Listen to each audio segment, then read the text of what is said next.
ನೋಡ ಏನೋ ವಿಡಿಯೋನೇ ತೆಗಿತಾ ಫೋಟೋ ನೋಡ ಅದೇನೋ ಹೋಗ್ತೈತೆ ನೋಡ ಏನೋ ಅದೇನೋ ಕಾಣ್ತಾ ಇಲ್ಲ ಅಣ್ಣ ನೋಡಲಿ.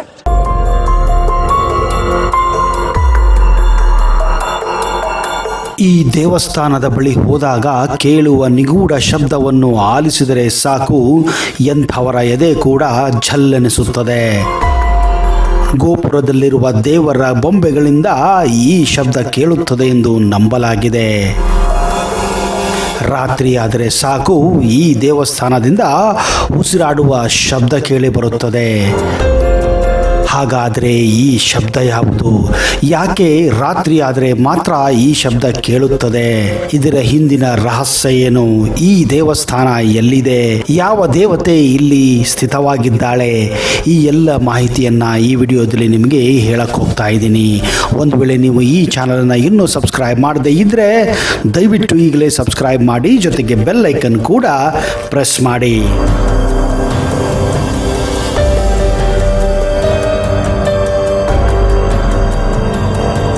ನಮಸ್ಕಾರ ಸ್ನೇಹಿತರೆ. ಪ್ರಕೃತಿಯಲ್ಲಿ ಮಾನವನಿಗೆ ತಿಳಿಯದ ಅದೆಷ್ಟೋ ನಿಗೂಢಗಳು, ಅಚ್ಚರಿಗಳು ಇದ್ದೇ ಇರುತ್ತವೆ.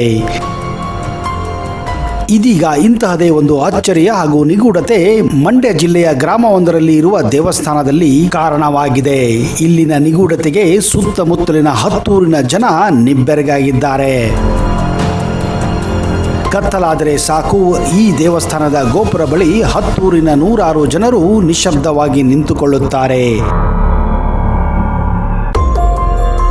ಇದೇನಿದು, ದೇವಸ್ಥಾನಕ್ಕೆ ಬಂದು ಪೂಜೆ ಮಾಡುವ ಬದಲು ಈ ಜನ ಗೋಪುರದ ಬಳಿ ಅದ್ಯಾಕೆ ನಿಶ್ಶಬ್ದವಾಗಿ ನಿಲ್ಲುತ್ತಾರೆ ಅಂತ ನೀವು ಪ್ರಶ್ನಿಸಬಹುದು. ಹೌದು, ಈ ದೇವಸ್ಥಾನ ಇರುವುದು ಮಂಡ್ಯ ಜಿಲ್ಲೆಯ ಮದ್ದೂರು ತಾಲೂಕಿನ ಕೊಪ್ಪ ಗ್ರಾಮದ ಪಟ್ಟಲಮ್ಮ ದೇವಸ್ಥಾನ. ಪ್ರತಿ ರಾತ್ರಿ ಈ ದೇವಸ್ಥಾನ ಬಳಿಯ ದೃಶ್ಯವನ್ನು ನೋಡಿ ಎಂಥವರಿಗೂ ಗಾಬರಿಯಾಗೋದು ಸಹಜನೇ. ಆದರೆ ಈ ದೇವಸ್ಥಾನ ಬಳಿ ಹೋದಾಗ ಕೇಳುವ ನಿಗೂಢವಾದ ಶಬ್ದವನ್ನು ಆಲಿಸಿದರೆ ಸಾಕು, ಎಂಥವರ ಎದೆ ಝಲ್ಲನ್ನುತ್ತದೆ. ಒಂದು ನಿಮಿಷಕ್ಕೆ ನೀವು ಸಂಪೂರ್ಣವಾಗಿ ನಿಶ್ಶಬ್ದರಾಗಿ ಬಿಡುತ್ತೀರಾ, ಆಶ್ಚರ್ಯಚಕಿತವಾಗಿ ಬಿಡುತ್ತೀರಾ. ಕಳೆದ 15 ದಿನಗಳಿಂದ ಈ ದೇವಸ್ಥಾನದ ಗೋಪುರದ ಮೇಲಿಂದ ಉಸಿರು ಬಿಡುವ ಶಬ್ದ ಕೇಳಿ ಬರುತ್ತಾ ಇದೆ ಎಂದು ಇಲ್ಲಿನ ನಾಗರಿಕರು ಹೇಳುತ್ತಿದ್ದಾರೆ.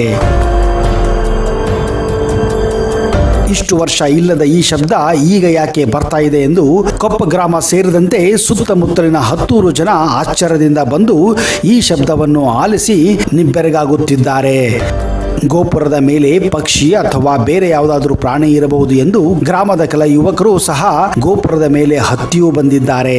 ಗೋಪುರದಲ್ಲಿರುವ ದೇವರ ಬೊಂಬೆಗಳ ಬಳಿಯಿಂದ ಶಬ್ದ ಕೇಳಿ ಬರುತ್ತಿದೆ. ಆದರೆ ಈ ವಿಚಿತ್ರ ಶಬ್ದ ಮೂಲ ತಿಳಿಯಲಾರದೆ ಗ್ರಾಮಸ್ಥರು ಗಾಬರಿಯಾಗಿದ್ದಾರೆ. ಈ ವೇಳೆ ಮೇಲೆ ಏನೂ ಸಿಗದೆ ಕೆಳಗೆ ಇಳಿದಾಗ ಅದೇ ಉಸಿರಾಡುವ ಶಬ್ದ ಮತ್ತಷ್ಟು ಹೆಚ್ಚಾಗುತ್ತಿದೆ. ಈ ಶಬ್ದವನ್ನು ಕೇಳಿ ಗೋಪುರದ ಮೇಲೆ ಹತ್ತಿದ ಯುವಕರು ಭಯಭೀತರಾಗಿ ಪಟ್ಟಲದಮ್ಮನನ್ನು ಕ್ಷಮೆ ಯಾಚಿಸಿದ್ದಾರೆ. ಹಾಗೆಯೇ ಈ ದೇವಸ್ಥಾನದ ಮೇಲೆ ಹತ್ತಿದಂತಹ ಇಬ್ಬರು ಯುವಕರಿಗೆ ಚಳಿ ಜ್ವರ ಬಂದು 1 ವಾರ ಮಲಗಿದ್ದಾರೆ. ಹೀಗೆ ಆಗುವುದರಿಂದ ಈ ದೇವಸ್ಥಾನದ ಪಕ್ಕದಲ್ಲಿರುವ ಜನಗಳು ಹಾಗೂ ಊರಿನ ಜನತೆ ತುಂಬಾನೇ ಗಾಬರಿಯಾಗಿದ್ದಾರೆ. ಆದರೆ ಊರಿನ ಹಿರಿಯರು ಹೇಳುವ ಪ್ರಕಾರ ಇದು ಪಟ್ಟಲದಮ್ಮನ ದೇವಿ ಮಾಡುತ್ತಿರುವ ಶಬ್ದ. 11 ವರ್ಷಗಳಿಂದ ತಾಯಿಗೆ ಪರ ಹಾಗೂ ಕೊಂಡವನ್ನು ಹಾಯದ ಕಾರಣ ದೇವಿ ಈ ರೀತಿಯ ಸೂಚನೆಯನ್ನು ನೀಡುತ್ತಿದ್ದಾಳೆ ಎಂದು ಅವರು ನಂಬಿದ್ದಾರೆ. ಇನ್ನು ಕೆಲವರ ಪ್ರಕಾರ ಇದು ದೇವರ ಪವಾಡ ಎಂದು ನಂಬಿದ್ದಾರೆ. ದೇವಸ್ಥಾನದ ಜಾಗದ ವಿಚಾರದಲ್ಲಿ ಹಾಗೂ ನವೀಕರಣ ವಿಚಾರದಲ್ಲಿ ವಿವಾದ ಇರುವ ಕಾರಣ ಕಳೆದ 11 ವರ್ಷಗಳಿಂದ ಇಲ್ಲಿ ಪರ ಮತ್ತು ಕೊಂಡ ಹಾಯುವುದನ್ನು ನಿಂತು ಹೋಗಿದೆ. ಈ ಹಿಂದೆ ಇಲ್ಲಿ ವಿಜೃಂಭಣೆಯಿಂದ ಪರ ನಡೆಯುತ್ತಾ ಇತ್ತು. ಇದೀಗ ಪರ ಹಾಗೂ ಕೊಂಡ ಹಾಯುವುದು ನಿಂತು ಹೋಗಿರುವ ಕಾರಣ ದೇವಸ್ಥಾನದ ಗೋಪುರದಲ್ಲಿ ಈ ರೀತಿ ಶಬ್ದ ಕೇಳಿಬರುತ್ತದೆ ಎಂದು ಇಲ್ಲಿನ ನಾಗರಿಕರು ಈಗ ನಂಬಿದ್ದಾರೆ. ಈ ಶಬ್ದ ಕೇಳಿದರೆ ಎದೆ ಝಲ್ಲನ್ನುತ್ತಾ ಇದೆ. ಈ ಶಬ್ದವನ್ನು ಹಿಂದೆ ನಾವು ಎಂದೂ ಕೇಳಿಲ್ಲ ಎಂದು ಇಲ್ಲಿನ ಹಿರಿಯ ಜನರು ಆತಂಕದಿಂದ ಹೇಳುತ್ತಿದ್ದಾರೆ. ಈ ದೇವಸ್ಥಾನದ ಗೋಪುರದಿಂದ ಬರುತ್ತಿರುವ ನಿಗೂಢ ಶಬ್ದ ಏನು ಎಂದು ಇಲ್ಲಿಯವರೆಗೂ ಯಾರಿಗೂ ತಿಳಿದು ಬಂದಿಲ್ಲ. ಪುರಾತತ್ವ ಇಲಾಖೆ ಅಧಿಕಾರಿಗಳು ಕೂಡ 2 ಬಾರಿ ಭೇಟಿ ಕೊಟ್ಟಿದ್ದಾರೆ. ಪೊಲೀಸರು ಕೂಡ ಈ ದೇವಸ್ಥಾನದ ಸುತ್ತಮುತ್ತ ಹಲವಾರು ಅನ್ವೇಷಣೆಗಳನ್ನ ನಡೆಸಿದ್ದಾರೆ. ಆದರೆ ಯಾರಿಗೂ ಕೂಡ ಇಲ್ಲಿಯವರೆಗೂ ಈ ಶಬ್ದದ ನಿಗೂಢತೆ, ಇದರ ರಹಸ್ಯ ತಿಳಿದೇ ಬಂದಿಲ್ಲ.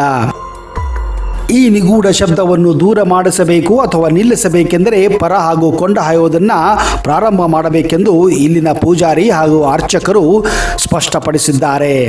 ಅಂದ ಹಾಗೆ ಈ ಪಟ್ಟಲದಮ್ಮನ ದೇವಸ್ಥಾನ ಅಂದರೆ ಕೊಪ್ಪದಲ್ಲಿರುವ ದೇವಸ್ಥಾನ ಮಂಡ್ಯದಿಂದ ಸುಮಾರು 21 ಕಿಲೋಮೀಟರ್ ದೂರದಲ್ಲಿದೆ. ರಾಜ್ಯದ ರಾಜಧಾನಿ ಬೆಂಗಳೂರಿನಿಂದ ಸುಮಾರು 97 ಕಿಲೋಮೀಟರ್ ದೂರದಲ್ಲಿದ್ದರೆ ಮೈಸೂರಿನಿಂದ ಸುಮಾರು 100 ಕಿಲೋಮೀಟರ್ ದೂರದಲ್ಲಿದೆ.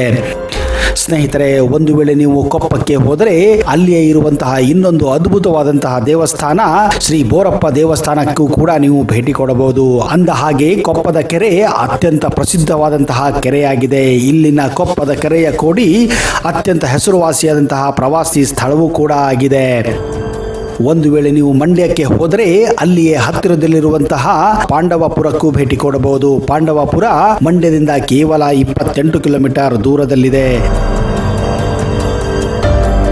ಹಿಂದೆ ಪಾಂಡವಪುರ ಫ್ರೆಂಚ್ ಸೈನ್ಯದ ಒಂದು ಶಿಬಿರವಾಗಿತ್ತು. ಆದ್ದರಿಂದ ಪಾಂಡವಪುರವನ್ನ ಫ್ರೆಂಚ್ ರಾಕ್ಸ್ ಎಂದು ಕೂಡ ಕರೆಯಲಾಗುತ್ತಿತ್ತು. ಪಾಂಡವಪುರವು ಮಹಾಭಾರತಕ್ಕೆ ಸಂಬಂಧಿಸಿದ ಘಟನೆಯೊಂದಿಗೆ ಸಂಬಂಧವನ್ನು ಹೊಂದಿದೆ. ಪಾಂಡವರು ಕಾಡಿನಲ್ಲಿದ್ದಾಗ ಅರಗಿನ ಮನೆಯಿಂದ ತಪ್ಪಿಸಿಕೊಂಡ ನಂತರ ಇಲ್ಲಿ ಕುಂತಿ ಬೆಟ್ಟ ಎಂಬ ಬೆಟ್ಟದ ಮೇಲೆ ಬೀಡು ಬಿಟ್ಟಿದ್ದರು ಎಂದು ನಂಬಲಾಗಿದೆ. ಇದೇ ಕಾರಣ ಈ ಪಟ್ಟಣವನ್ನ ಪಾಂಡವಪುರ ಎಂದು ಕರೆಯುತ್ತಾರೆ. ಕುಂತಿ ಬೆಟ್ಟವು ಒಂದೇ ಬೆಟ್ಟವಾಗಿರದೆ ಹಲವಾರು ಮೈಲುಗಳ ಪ್ರದೇಶದಲ್ಲಿ ಹರಡಿರುವ ಅನೇಕ ಶಿಖರಗಳ ಸಾಲುಗಳಾಗಿವೆ.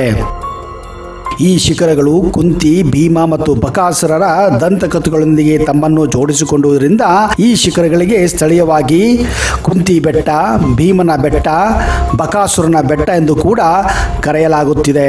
ಕುಂತಿ ಬೆಟ್ಟದ ಮೇಲೆ ಶಿವನ ದೇವಾಲಯ, ಸ್ವಚ್ಛವಾದ ನೀರಿನಿಂದ ಕುಂತಿ ಕೊಳ ಎಂದು ಕರೆಯಲ್ಪಡುವ ಒಂದು ಅದ್ಭುತ ಚಿಕ್ಕ ಕೊಳ ಕೂಡ ಇದೆ.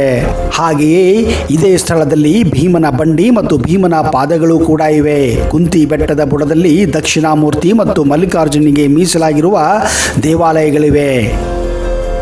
ಹಾಗೆಯೇ ಮಂಡ್ಯದಿಂದ ಕೇವಲ 31 ಕಿಲೋಮೀಟರ್ ದೂರದಲ್ಲಿರುವ ರಂಗನತಿಟ್ಟು ಪಕ್ಷಿಧಾಮ ಕೂಡ ಅಲ್ಲಿಯೇ ಹತ್ತಿರವಾಗಿದೆ.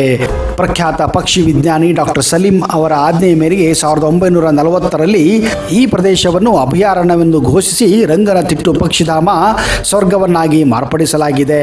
ಸ್ನೇಹಿತರೆ, ಒಂದು ವೇಳೆ ನೀವು ಮಂಡ್ಯಕ್ಕೆ ಹೋದರೆ ಇಂತಹದೇ ಹಲವಾರು ಪ್ರವಾಸಿ ಸ್ಥಳಗಳನ್ನು, ಆಶ್ಚರ್ಯಕರ ವಿಷಯಗಳನ್ನು ಕೂಡ ಪಡೆಯಬಹುದು. ಮುಂದಿನ ಸಂಚಿಕೆಗಳಲ್ಲಿ ಮಂಡ್ಯ ಜಿಲ್ಲೆ ಬಗ್ಗೆ ಇನ್ನೂ ಹಲವಾರು ವಿಶೇಷತೆಗಳನ್ನ, ವೈಶಿಷ್ಟ್ಯತೆಗಳನ್ನ ಹಾಗೂ ದೇವಸ್ಥಾನಗಳ ಬಗ್ಗೆ ಹೇಳಲು ಪ್ರಯತ್ನ ಮಾಡುತ್ತೇನೆ. ಅಲ್ಲಿಯವರೆಗೆ ಜೈ ಹಿಂದ್, ಜೈ ಕರ್ನಾಟಕ ಆ್ಯಂಡ್ ಟೇಕ್ ಕೇರ್.